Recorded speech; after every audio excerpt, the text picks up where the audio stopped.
तमाम सबूतों और गवाहों को मद्देनजर रखते हुए यह अदालत मुल्जिम शायान को सुबह 10 बजे फांसी पे लटकाने का हुक्म देती है।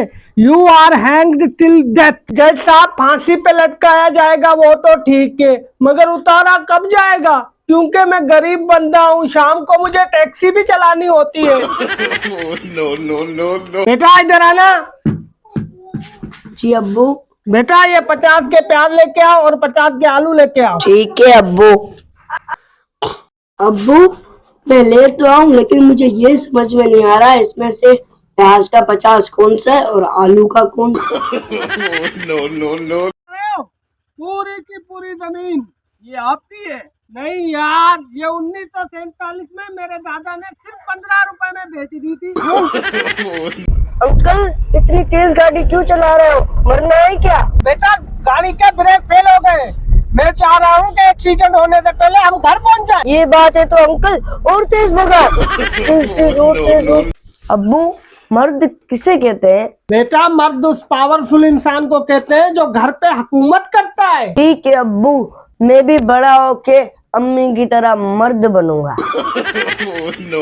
तमाम सबूतों और गवाहों को देखते हुए तो यही लगता है कि मुल्जिमा सना, तुमने अपने शौहर को गोली जानबूझकर मारी, मगर तुम बार बार यही कह रही हो कि नहीं तुमने गोली जानबूझकर नहीं मारी, ये इत्तफाकन लगी। क्या मुल्जिमा सना तुम अदालत को ये यकीन दिला सकती हो कि तुमने ये गोली जानबूझकर नहीं इत्तफाकन मारी? जी बिल्कुल जज साहब, मैंने जानबूझकर अपने शौहर को गोली नहीं मारी।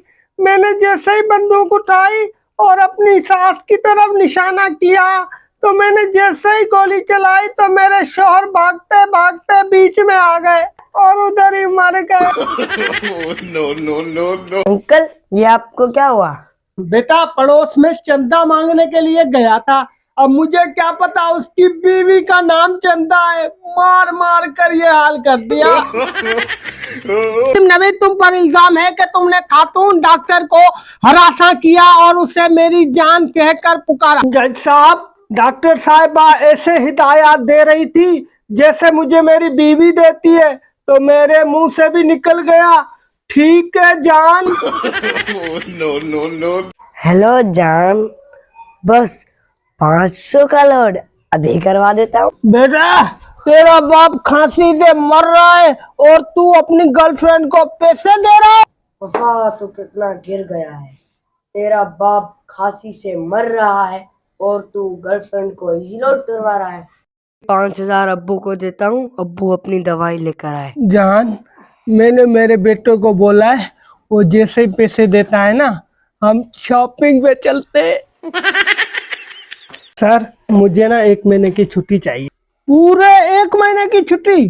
तुम्हें छुट्टी नहीं मिल सकती? क्यों नहीं मिल सकती सर? सना को तो 2 महीने की छुट्टी दी है आपने। अरे पागल, सना को तो मैटरनिटी लीव दी है। सर मुझे भी मैटरनिटी लीव ही दे दे।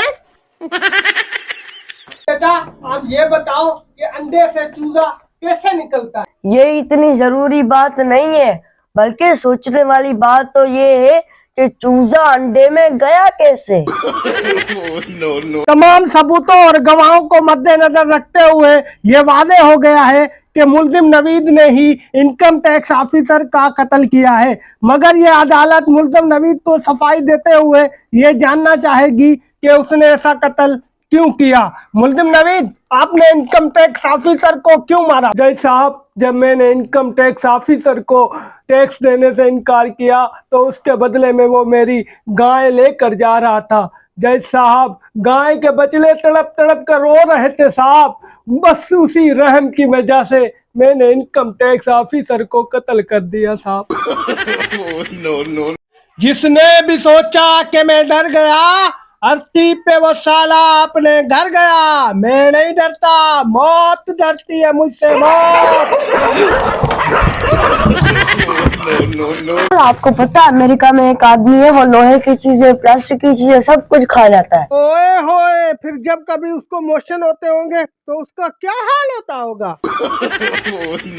कभी गाड़ी के ऊपर आए हो, कभी गाड़ी के नीचे भी आ जाओ, इस भूखे फकीर को खाना खिला दो। इतने हट्टे कट्टे हो, तुम्हें भीख मांगते हुए शर्म नहीं आती? तो क्या साहब जी, मैं आपके 10-20 रुपए के लिए लूला लंगड़ा हो जाऊं? इलियास, तुम पर यह इल्जाम है कि तुमने 25 साल अपनी बीवी को डरा धमका कर रखा है। जज साहब दरअसल बात ये है। सफाई नहीं, तरीका बताओ, तरीका। no, no, no.